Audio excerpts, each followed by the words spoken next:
আসসালামু আলাইকুম রহমতুল্লাহ। আজকে আমরা শুরু করতে যাচ্ছি নবম দশম শ্রেণীর আহ, জীববিজ্ঞান বইয়ের ধারাবাহিক লেকচার।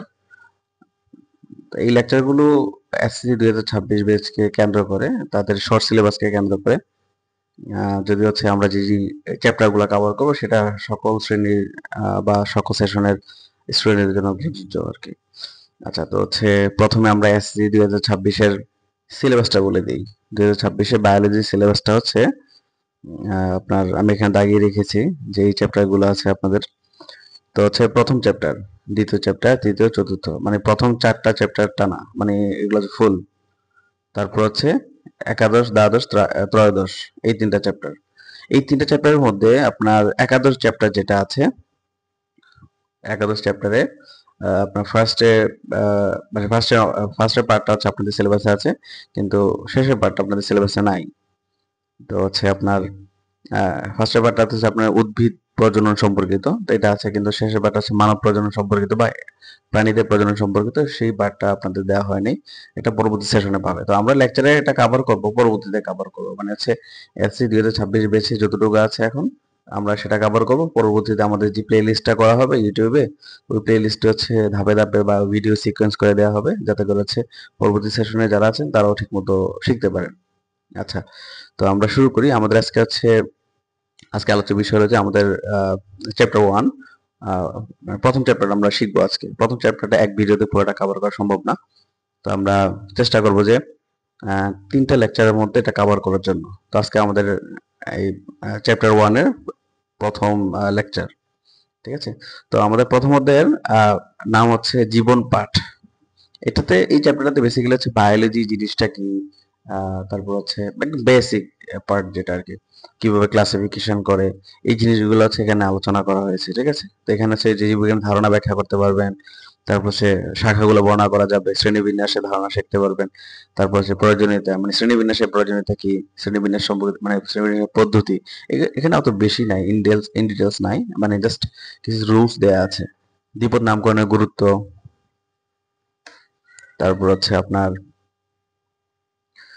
দ্বিপদ নামকরণের গুরুত্ব ব্যাখ্যা, তারপর হচ্ছে বাস্তব জীবনে জীবের শ্রেণীবিন্যাসের প্রয়োজনীয়তা, এই জিনিসগুলো এখানে জানা যাবে এই চ্যাপ্টার থেকে, ঠিক আছে? তো আমরা হচ্ছে 1.1 শুরু করি। 1.1 হচ্ছে জীববিজ্ঞানের ধারণা। বেসিক্যালি হচ্ছে জীববিজ্ঞান জিনিসটা কি, আপনারা যেহেতু হচ্ছে এখন একদম মানে কাছাকাছি চলে আসছেন এসএসসি পরীক্ষা, তো এই স্টেজে আসলে আপনারা জানেন অলরেডি, তাও আমি জানাচ্ছি আর কি, কারণ এই ভিডিওগুলো পরবর্তীতে অনেক নবম শ্রেণীর সাধারণ শিক্ষার্থীরা দেখবেন। তো হচ্ছে জীববিজ্ঞানের ধারণা, এই অংশটাতে বলতে গেলে আমরা হচ্ছে জীববিজ্ঞান জিনিসটা কি সেই জিনিসটা সম্পর্কে জানবো। এখানে যে বাংলা লেখাগুলো আছে আপনারা পড়বেন, আমি এখানে দাগিয়ে দিয়েছি কিছুটা। এই দাগানোর পাশাপাশি আপনারা সে লেখাটা, এই লেখা যেগুলো দাগাইনি এইগুলো রিডিং দিবেন। রিডিং দিলে দেখবেন যে দুই একটা এমসিকিউ থাকতে পারে এখানে। তো যেগুলোতে এমসিকিউ থাকবে সেগুলোতে আপনি হাইলাইট করে রাখবেন, হাইলাইট করে তারপর হচ্ছে এগুলো পড়বেন আর কি, ঠিক আছে? এগুলো এমসিকিউ এর জন্য খুব গুরুত্বপূর্ণ, এমসিকিউ একটা মিস করা যাবে না। তো বায়োলজি, জীববিজ্ঞান ইংরেজিতে বলা হয় বায়োলজি। বায়োলজি শব্দটা মানে বায়োলজি থেকে, এটা তো জীববিজ্ঞান, মানে জীববিজ্ঞান তো হচ্ছে গ্রিক ভাষা বা অন্যান্য ভাষায় তো হচ্ছে জীববিজ্ঞান, বাংলা ভাষা থেকে তো আসে না এটা। এটা আসছে হচ্ছে গ্রিক থেকে বা হচ্ছে অন্যান্য শব্দ থেকে, ঠিক আছে? এগুলো থেকে বায়োলজি নামকরণ করা হয়। তো হচ্ছে বায়োলজি শব্দটা, এটা বাংলা পাওয়া যায় বায়োস এবং লগোস। বায়োস শব্দটা হচ্ছে জীবন, লগোস হচ্ছে জ্ঞান, মানে জীবন সম্পর্কিত জ্ঞান হচ্ছে বায়োলজি। আমি একটা প্রামাণ্য সংজ্ঞা দেওয়ার চেষ্টা করেছি। জীববিজ্ঞান বিজ্ঞানের এমন একটি শাখা যেখানে জীব ও জীবন সংক্রান্ত আলোচনা করা হয়। খুব সিম্পলিফাইড সংজ্ঞা এটা আসলে, একদম মানে সাদামাটা সংজ্ঞা বলা চলে। কিন্তু এটাকে আপনি আরো সমৃদ্ধ করতে পারেন, মানে এটার সাথে বিভিন্ন টাইপ বা বিভিন্ন জিনিস অ্যাড করে। কিন্তু সিম্পলি বলতে গেলে এতটুকুই এনাফ আসলে, এত বেশি জটিল করার দরকার নাই। আর আপনাদের জীববিজ্ঞান কাকে বলে এই ধরনের সংজ্ঞা আসবে না। এই ধরনের জিনিস আসতে পারে হচ্ছে আপনাদের ভাইভাতে, মানে আপনাদের যে ল্যাব ভাইভা আছে না, সেখানে হচ্ছে টিচাররা প্রশ্ন করবে জীববিজ্ঞান কাকে বলে, প্রাণীবিজ্ঞান কাকে বলে, উদ্ভিদ বিজ্ঞান কাকে বলে। তো ওই জিনিসটা কাকে বলে যখন বলবে, তখন হচ্ছে আপনি এরকম একটা বেসিক ধারণা দিলেই হয়ে যাবে, ঠিক আছে? মানে আপনি জিনিসটা বোঝেন, এটা তাদেরকে বুঝিয়ে দেওয়া হবে, ঠিক আছে? তো জীববিজ্ঞান কাকে বলে বা জীববিজ্ঞান সম্পর্কিত প্রাথমিক ধারণাটা আমরা পাইলাম। এখন হচ্ছে জীববিজ্ঞানের শাখাগুলো সম্পর্কে একটু জানি। তো এটা বেসিক্যালি মানে এটা হচ্ছে ধাপে আমাদের আসলে জানার পরিধির উপর ভিত্তি করে আমরা হচ্ছে আমাদের কাজকর্মগুলো করে থাকি। একটা মানুষ যে জিনিসটা জানে না সেই জিনিসটা সে তো করতে পারবে না, বা হচ্ছে আহ, সেটা সম্পর্কে সে মন্তব্য করতে পারবে না, তাই না? তো আমাদের বিজ্ঞান তো আসলে হুট করে চলে আসে নাই। বিজ্ঞান কিন্তু ধাপে ধাপে সমৃদ্ধ হয়েছে।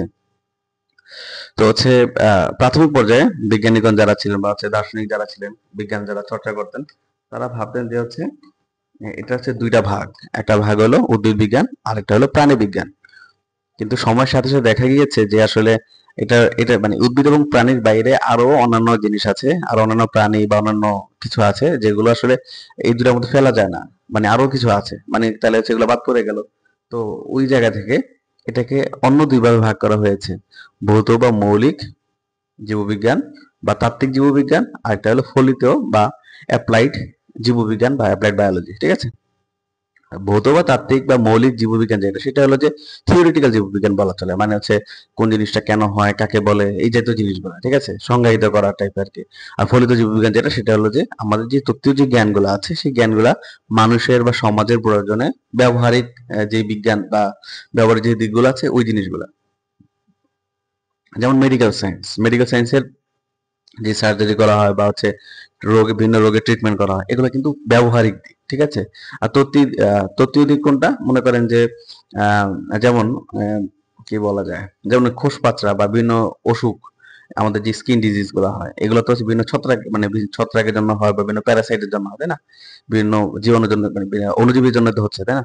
তো এখন ওই অণুজীবগুলো সম্পর্কে আপনাকে জানতে হবে আগে। তো অণুজীবগুলো সম্পর্কিত পড়াশোনা, সেটা হলো আপনার তত্ত্বীয় বিষয়।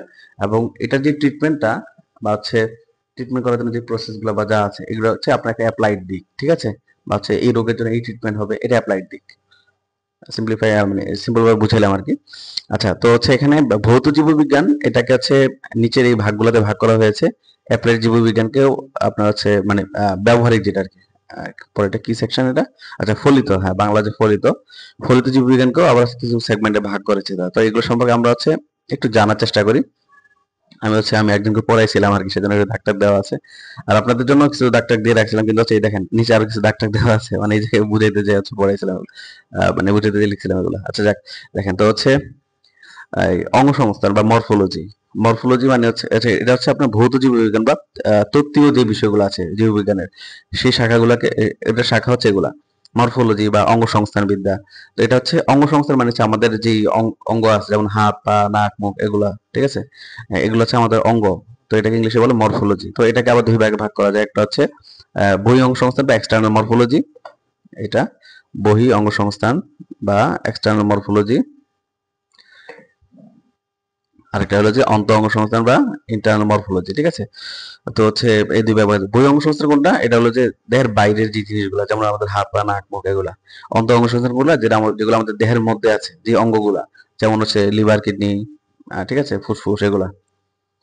তো এটা গেল প্রথম পার্ট। তারপর হচ্ছে ট্যাক্সোনমি বা শ্রেণীবিন্যাসবিদ্যা, মানে হচ্ছে আমরা যে নামকরণ করি, এই বৈজ্ঞানিক যে শ্রেণীবিন্যাস করি, এই রিলেটেড আলোচনা হচ্ছে এই পার্টের কাজ।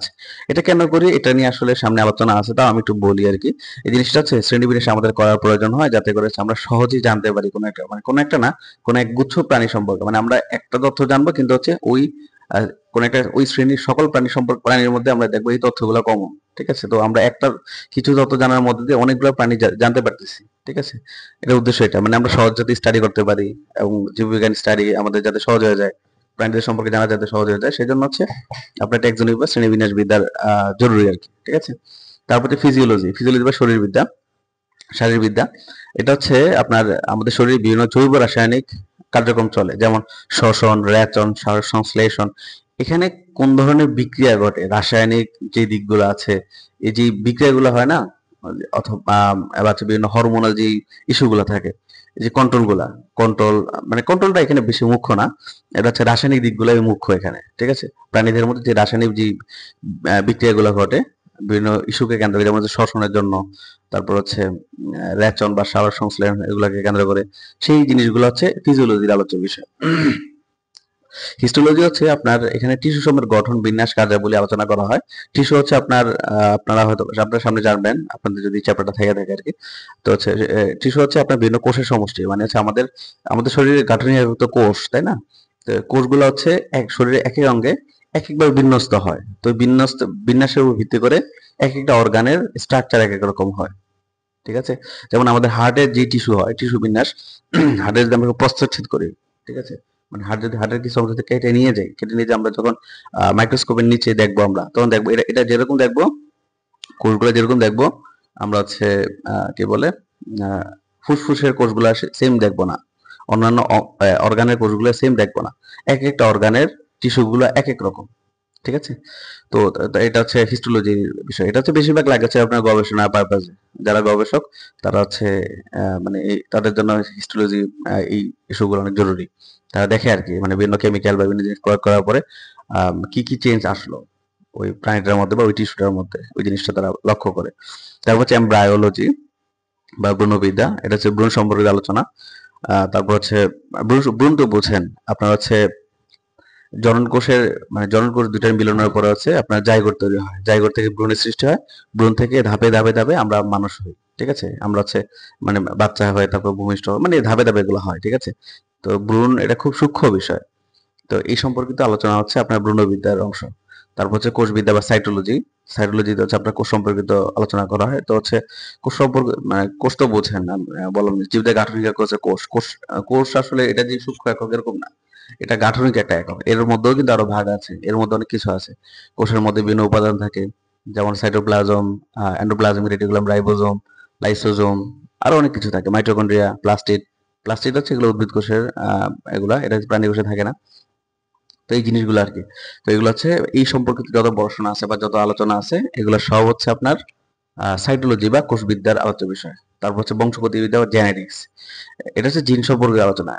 জিনের কাজ হলো আপনার বংশগতি ধারা রক্ষা করা বা বংশগতির যে মেসেজটা আছে মানে হচ্ছে বাবা মার যে বৈশিষ্ট্যগুলো আছে এই বৈশিষ্ট্যগুলো আপত্য কোষে অর্থাৎ মানে পরবর্তী প্রজন্ম মানে সন্তানদের মধ্যে হচ্ছে ট্রান্সফার করার কাজ হলো জিনের। ঠিক আছে? এই জিন।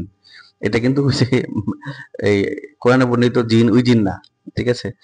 এটা হচ্ছে জিন মানে ডিএনএ একটা খন্ড। ঠিক আছে? তো এটার কাজ হচ্ছে এটা। এখন এই জিনিসটা কিন্তু বেসিক্যালি সাইটোলজির মধ্যে ঢুকিয়ে দেওয়া যায়। কারণ কি এই যে জিন বা এই যে জিনিসগুলো এগুলা কিন্তু হচ্ছে আপনার মানে ডিএনএ জিনিসটা কিন্তু আপনার নিউক্লিয়াসের মধ্যে থাকে। নিউক্লিয়াসের মধ্যে থাকে তো হচ্ছে নিউক্লিয়াস তো হচ্ছে আপনার কোষের অন্তর্ভুক্ত। তো এটাও আসলে হচ্ছে সাইটোলজির অংশ হিসাবে ধরা যায়। আসলে মানে জীববিজ্ঞানের সবগুলা জিনিসই একটার সাথে একটা সম্পর্কিত। মানে রিলেভেন্ট আরকি। বেশিরভাগ জিনিসই। তারপর হচ্ছে ইভলিউশন বা বিবর্তন বিদ্যা। মানে হচ্ছে একটা প্রাণী থেকে আরেকটা প্রাণী যে বিবর্তন হচ্ছে বা বিজ্ঞানীরা যেটা বিলিভ করে, মানে বিজ্ঞান যেটা বিলিভ করে যে হচ্ছে বিবর্তনের মাধ্যমে পৃথিবী আজকে এই অবস্থায় আসছে। তো এই বিবর্তন সম্পর্কিত পড়াশোনা হচ্ছে এখানে। যদিও এটার সাথে ধর্মীয় কনফ্লিক্ট আছে। তারপর হচ্ছে বাস্তুবিদ্যা বা ইকোলজি। পরিবেশ পরিবেশের মধ্যে আমাদের হচ্ছে বায়োটিক এবং অ্যাবায়োটিক ফ্যাক্টর আছে। বায়োটিক মানে হচ্ছে জীব উপাদান আছে, আবার হচ্ছে জড় উপাদানও আছে। তো জীব এবং জড় যে উপাদানগুলো আছে এদের মধ্যে যে একটা কম্বিনেশন, যে একটা সাম্য অবস্থা, তো এই জিনিসগুলো হচ্ছে ইকোলজি। মানে এই জিনিস সম্পর্কিত পড়াশোনা হচ্ছে ইকোলজি। মানে এটা হচ্ছে ইকোলজি আর কি। জীব এবং জড় পদার্থ নিয়ে হচ্ছে আমাদের পরিবেশ গঠিত। এই পরিবেশের মধ্যে যে ব্যালেন্স রাখার জন্য যে একটা আন্তঃসম্পর্ক আছে এটা হচ্ছে ইকোলজি। ঠিক আছে? তো হচ্ছে তারপর হচ্ছে অ্যান্ড্রোক্রাইনোলজি বা হরমোন বিদ্যা। হরমোন সম্পর্কিত পড়াশোনা এটা। এটা হচ্ছে জীবদের হরমোন আছে। হরমোন হচ্ছে একটা কেমিক্যাল এনজাইমের মতো। এনজাইমও একটা কেমিক্যাল, হরমোন একটা কেমিক্যাল। আপনারা হরমোন এনজাইম এগুলো জানেন না খুব সম্ভবত। তো যাই হোক তো হচ্ছে মানে এগুলো হচ্ছে কেমিক্যাল আরকি আমাদের শরীরে এই বিভিন্ন এই কেমিক্যাল গুলোর প্রভাবে আমাদের দৈহিক বৃদ্ধি ঘটে বা হচ্ছে আমাদের অনেক পরিবর্তন হয়। এমনকি হচ্ছে যে আপনারা জেনে থাকবেন যে হচ্ছে ডায়াবেটিস বা হচ্ছে যে থাইরয়েডের সমস্যা হয়, গলগণ্ড রোগ বিভিন্ন সমস্যা হয়। এগুলো কিন্তু হরমোন রিলেটেড রোগ। ঠিক আছে? তো এরকম আরকি আমাদের হরমোনের ইনফ্লুয়েন্স অনেক আমাদের শরীরে। তো এই সম্পর্কিত হরমোন রিলেটেড আলোচনাগুলো আছে এন্ডোক্রাইনোলজিতে হয়। আপনি যখন কোনো ডাক্তার মানে মেডিকেলে যাবেন দেখবেন যে এন্ডোক্রাইনোলজিস্ট ডাক্তার আছে। মানে হচ্ছে সে হরমোন বিশেষজ্ঞ ডাক্তার। এরাই বেসিক্যালি হচ্ছে আপনার ডায়াবেটিসের ডাক্তার আরকি। ঠিক আছে? তারপর হচ্ছে জীবভূগোল বা বায়োজিওগ্রাফি। এটা হচ্ছে পৃথিবীর বিভিন্ন প্রাণীগুলো দেখবেন যে মানে একেক প্রাণী একেক পরিবেশে একেক রকম ভাবে সে অভিযোজিত হয়। মানে হচ্ছে কোন একটা প্রাণীর বিভিন্ন জিওগ্রাফিতে কিভাবে অভিযোজন ঘটে সেই সম্পর্কিত পড়াশোনা বা সেই সম্পর্কিত আলোচনাগুলো হচ্ছে এই চ্যাপ্টারের অংশ, মানে এই পার্টের কাজ। ঠিক আছে? তো এটা গেল আমাদের হচ্ছে তাত্ত্বিক বিষয়গুলো। এখন আমরা ফলিত জীববিজ্ঞান সম্পর্কিত একটু পড়বো, দেখবো জীবাশ্ম বিজ্ঞান বা প্যালিওন্টোলজি। আপনারা কিন্তু এই ইংলিশ গুলা পড়বেন সাথে আর কি। ইংলিশ গুলা পড়া খুব জরুরি। এগুলো লাগে আমাদের। আপনি যখন ইন্টারমিডিয়েটে বা এরপরে পরবর্তী যখন কি বলে অনার্স লেভেলে পড়াশোনা করবেন, অনার্স লেভেলে বা এমবিবিএস তো অনার্স লেভেলে পড়াশোনা আর কি। ঠিক আছে? বা হায়ার স্টাডিজে যাবেন তখন হচ্ছে আপনাদের লাগবে এগুলো অনেক, এই টার্মগুলো। আপনার তো হায়ার স্টাডিজ কিন্তু হচ্ছে আপনার সব ইংলিশে, বাংলায় কিন্তু পড়াশোনা নাই। বাংলায় ন্যাশনাল ইউনিভার্সিটিতে টুকটাক পড়াশোনা আছে, কিন্তু এমনি কিন্তু পাবলিক ভার্সিটিতে ইংলিশ বেশিরভাগ। দু একটা ডিপার্টমেন্ট আছে যেগুলোতে বাংলায় হয়। তো আপনার ইংলিশ টার্মগুলো শিখে নেবেন, আপনি যেহেতু সায়েন্সের মানুষ তো আপনার জানা উচিত। তো তারপর হচ্ছে আপনার ফলিত জীববিজ্ঞান, বা এটাকে ভাগ করা যায় প্যালিওন্টোলজি বা জীবাশ্ম বিজ্ঞান, মানে জীবাশ্ম সম্পর্কিত আলোচনা এখানে। তারপর হচ্ছে আপনার বায়োস্ট্যাটিস্টিক্স। স্ট্যাটিস্টিক্স তো জানতে পারেন বা নাম শুনতে পারেন, এটা হচ্ছে মানে পরিসংখ্যান।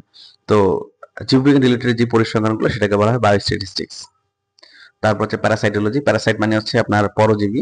তো প্যারাসাইটোলজি মানে হচ্ছে পরজীবী সম্পর্কিত যে আলোচনাগুলো আছে, এগুলা এখানে আলোচনা করা হয়। আমাদের তো পরজীবী সম্পর্কে পড়াশোনা করতে হয়, কারণ হচ্ছে আমরা যেসব প্রাণীর উপর ডিপেন্ডেন্ট খাওয়া দাওয়া বা বিভিন্ন ইস্যুতে, বা হচ্ছে আমাদের বিভিন্ন রোগ শোক বা এইসব জিনিসের জন্য হচ্ছে আমাদের পরজীবী সম্পর্কে জানা লাগে। তারপর হচ্ছে মৎস্য বিজ্ঞান বা ফিশারিজ। ফিশারিজ হলো শুধুমাত্র মাছ না, কিন্তু মাছ সম্পর্কে আলোচনা না ফিশারিজের মধ্যে। পানিতে যেই মানে জলজ যত উদ্ভিদ প্রাণী আছে সব কিছু কিন্তু ফিশারিজের অন্তর্ভুক্ত। ঠিক আছে? তো এটা হচ্ছে আপনার ফিশারিজও আপনার জীববিজ্ঞানের অন্তর্ভুক্ত। তারপর কীটতত্ত্ব বা এন্টোমোলজি, কীটপতঙ্গ নিয়ে আলোচনা হয় এখানে। মাইক্রোবায়োলজি হচ্ছে অণুজীব বিজ্ঞান। এটার মধ্যে হচ্ছে ব্যাকটেরিয়া, ভাইরাস, আণুবীক্ষণিক ছত্রাক বা অন্যান্য অণুজীব যা আছে এগুলো নিয়ে আলোচনা করা হয়। তারপর হচ্ছে কৃষি বিজ্ঞান বা এগ্রিকালচার। আমরা তো কৃষি প্রধান দেশ, মানে আমাদের দেশ তো কৃষি প্রধান দেশের একটা। তো এটা খুব মানে আমাদের দেশের পার্সপেক্টিভে এই সাবজেক্টটা খুব জরুরি, এবং এটার উন্নয়নও জরুরি। উন্নয়ন মোটামুটি হচ্ছে, কিন্তু আরো উন্নয়ন দরকার। যুগোপযোগী আরো বিভিন্ন টেকনোলজির ইন্ট্রোডাকশন দরকার, আরো কাজ করা দরকার আর কি এগ্রিকালচার নিয়ে। তারপর হচ্ছে চিকিৎসা বিজ্ঞান বা মেডিকেল সায়েন্স। আপনাদের অনেকের স্বপ্ন থাকতে পারে ডাক্তার হওয়ার। এই যে এই সেগমেন্ট হচ্ছে এটা, এটা একটা অ্যাপ্লাইড দিক। মানবদেহ, রোগ চিকিৎসা ইত্যাদি সম্পর্কিত বিজ্ঞান আছে এই চিকিৎসা বিজ্ঞান।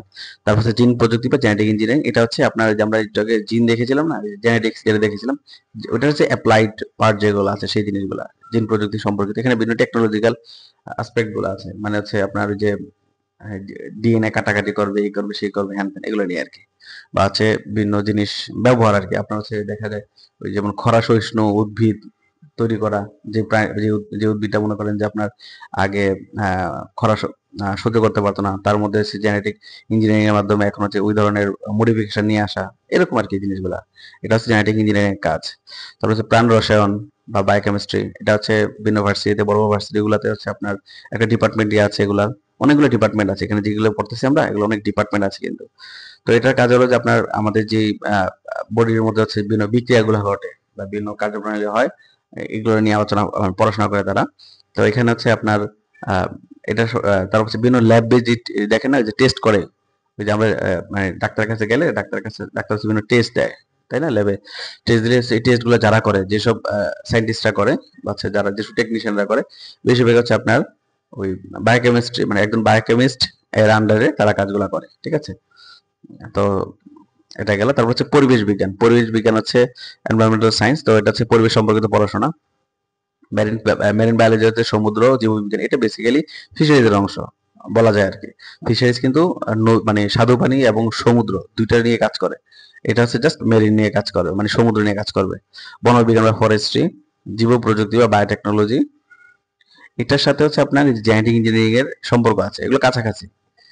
তারপর হচ্ছে ফার্মেসি বা ওষুধ শিল্প। এটা হচ্ছে ওষুধ টষুধ বানায় তারা, বিভিন্ন ক্যাটাগরির ওষুধ বানাবে বা ওষুধ নিয়ে পড়াশোনা করে, বা হচ্ছে বিভিন্ন আবিষ্কার করা, এই জাতীয় যে এর সাথে সম্পর্কিত আর কি তারা।